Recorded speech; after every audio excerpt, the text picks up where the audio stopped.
Hello, fellow travelers, and welcome to another episode of Nitty Gritty Travelers.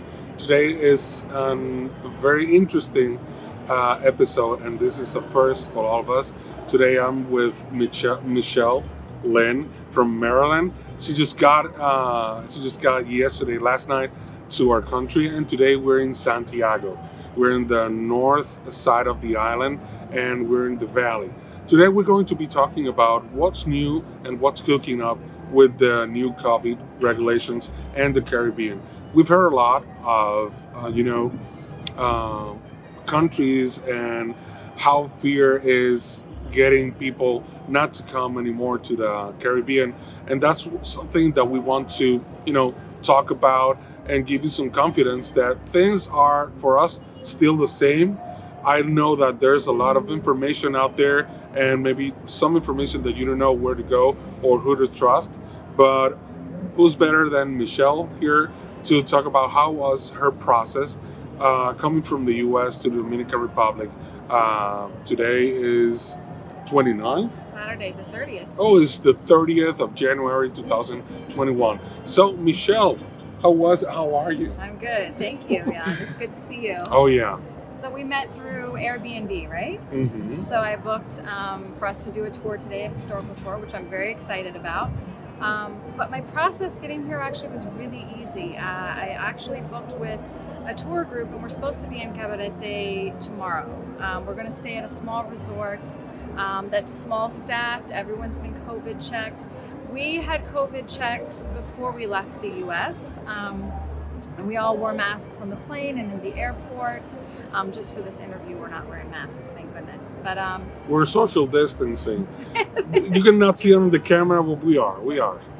So it was actually really easy. I got on the plane in Orlando.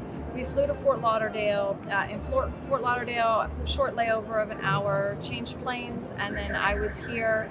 The next thing I knew, 2 hours later in the Dominican. Before I got off the plane, I was given 2 documents. I had to fill those out. A third document I was given in the airport. Before I even got on the plane, my airline itself had asked me to certify that I had not been around anybody with a temperature, with a cough, with a cold, and that I was experiencing none of those symptoms myself. So I certified that on my Spirit Airlines boarding pass check-in confirmation, and they store that information with my flight info when I checked in. And then I had some of those same questions on the documents, which I had to fill out before I went into customs. I got off the plane and customs was right there. It took me about 5 to 8 minutes to get through customs. It wasn't very crowded. I landed at 3 in the morning. There were maybe 100 of us there. It was very quick. They talked to me, they asked me, they took my temperature, looked at my paperwork, and I was through. I got my luggage, I found a taxi, and I was to my Airbnb in less than an hour, maybe 45 minutes of my arrival. So that was wonderful. And It was an easy process. so easy. So So, it's just like traveling. what do anywhere you? else. What has changed in the mentality of the traveler in the last few months with this constant changes of the COVID regulations? Well, I'm not really sure about most travelers. I know that my parents, for example, are very scared to travel for some reason. My dad is an elderly person, said he's worried about getting sick. I would say if you're young and you've traveled quite a bit, don't be afraid to travel. Use a mask, bring sanitizer. The flu or dysentery or malaria or any of the things that you can get when you travel to any country, right, except maybe the US or somewhere in Europe. Those are all very normal concerns, but you take normal precautions. And I think it should be the same way with COVID. We take the normal precautions until the government tells us, this has been diminished to an amount where we don't have to always walk around with a face mask. But it's interesting to remember that Asians, Taiwanese, Koreans, Japanese, Chinese, they walk around wearing face masks all They've the been time they've been using it for the last 100 for years. years because of pollution and things. So this is not new in terms of wearing a mask. It's just the reason has changed. And let's not my feeling is, let's not let the government make you so afraid to get out and meet new people. Wear your mask if you want to, but go meet new people and still see new places.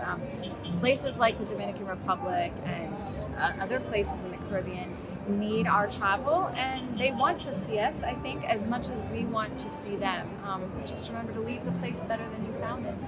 This is awesome. Let me give you a fun fact.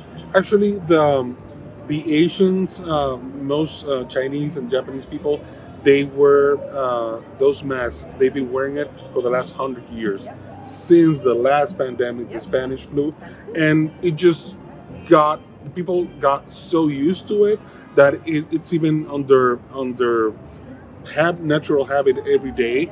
And on the fashion itself, people are even have designed masks to go with some outfits, and it's crazy that for us, now that we've never used masks, now that we have to use it, and now we have every time you go out, let's say, oh, I forgot the mask or the hand sanitizer, and it's still, I mean, it's been a year now, but it's still kind of crazy.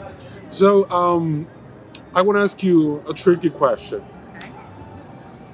Do you think the CDC might be telling the whole truth, or I mean, I don't. Okay, do you think the CDC it's completely honest, or sometimes it's blowing up things out of context just to keep people safe? Okay, so here's the problem with asking me that question. I have a very imaginative mind, and I love to entertain conspiracy theories. I was very trepidatious about leaving my house 5 years ago or so, after a lot of things happened in my personal life. So I was hiding in my home before any of this happened. As soon as I started feeling ready to go out and explore the world and my life had started to change, all of a sudden this COVID pandemic happened, and there were so many things that didn't line up with what I was hearing on the news with what I knew to be reality about disease, infectious disease control, about viruses, about how they spread, and about the application of different policies and procedures. And so as I started looking at these two bits of information, what I was hearing about how COVID was spreading and how to handle it, and what I knew from science, right, and from school, I just thought something seems weird. I haven't been able to get that thought to leave my head that, while yes, there are diseases out there that can kill us, I don't know that I need to be so afraid of every person I pass that if I breathe their air, I'm going to get infected with something that's going to kill me. And if that is the case, and that is the truth, that there is something out there that is so dangerous that I need to be so alarmed I have to stay in and stay home, I'm willing to take some small risk onto myself by going out and visiting places and meeting new people. I'd rather do that and live my life right now than say I'm only going to stay home and I'm just going to hide. So okay, well, I don't know. thank you. No, thank you for that. But I feel the same way. So maybe what we want to say is that if you're actually going out there, if you decide to go places, just take normal precautions. I mean, hotels are awesome, keeping people safe and minimum staff, and providing a lot of healthy and clean environments. So Airbnb also. Yeah, Airbnb is so strict, is so on it, and I think it's a good thing because it gives you confidence just to get out there and knowing that you're going to be safe. But so we're in the valley. It's starting to rain.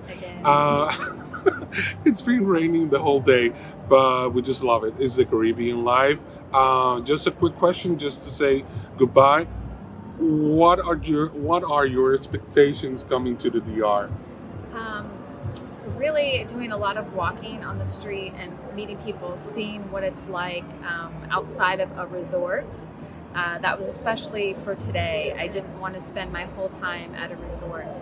I'm interested also in seeing local art and culture, and so for me today it was a little bit of a disappointment that Centro Leon was closed. I'd like to see music places and dance places and places where people gather. Slowly opening, even if there's a crowd number limitation. It would be nice to allow people to get back together in small groups even. So no expectations, just see what the location has to offer and meet new people. But today you are in Santiago Yeah. till tomorrow, and then you're going to the North Coast in Cabarete. So I guess it's fair to say that we're going to be making new videos about the rest of the island, talking about Santiago, so people can get to know what's good in Santiago and what's open. And then talking about the North Coast, because we've talked a lot about Punta Cana, which was our city, and I love it. And there's a whole bunch of stuff to talk about it. But I think it's a must to talk about the North Coast as well and what's cooking out there. When I have to add really quick, for people who are vegans or vegetarian, there's plenty of places here and they're open. So I went to a great place today called The Deck, and La Casita, I believe, is another place. Mhm. There's at least like 5 or 6 places that look really good in this area. I haven't been to them all, but the first one I went to today was really good.